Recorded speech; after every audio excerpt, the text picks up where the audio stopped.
একটা মুরগা জব করতে গেছে, যাওয়ার পরে এই মুরগায় দাও ধরার সময় বলতেছে আল্লাহ আল্লাহ। তখন আমার ফোন দিছে যে মুরগি আল্লাহ আল্লাহ করে, আমি কি তৈলে জব করো না, তখন আরেকটা আছে, আমি কি হেটা জব করো। তো সেই মুরগিটা নিচে হেডে ওটাই আল্লাহ আল্লাহ।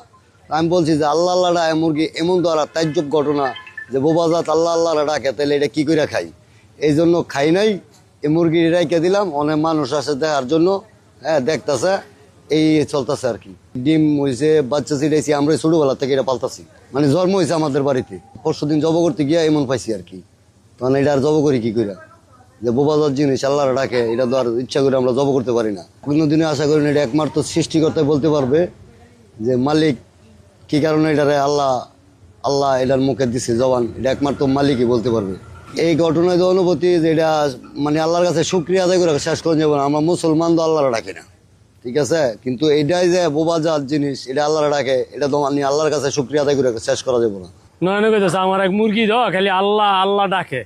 তখন আমি কিছু আয় দিই মুরগিটা দেখবো আমি। পরে আমি বাড়িতে আইসি, হাই কি আমার লগে খাঁচাতে বার করছে, আমিও বার করছি।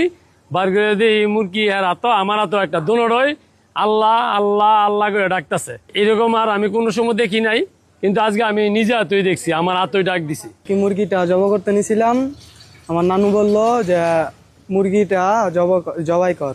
তো জবাই করতাম নিছি বর্দা, যখন মুরগি হাতে নিছি, তারপরে দাও হাতে নিছি, মুরগি দাও দেখেই আল্লাহ আল্লাহ করতেছে।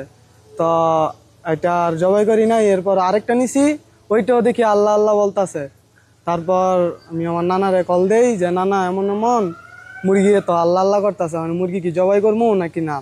তো নানাই বলছে যে মুরগি রাখ, আমি আসতেছি, আইসা তারপর দেখতেছি কি করা যায়।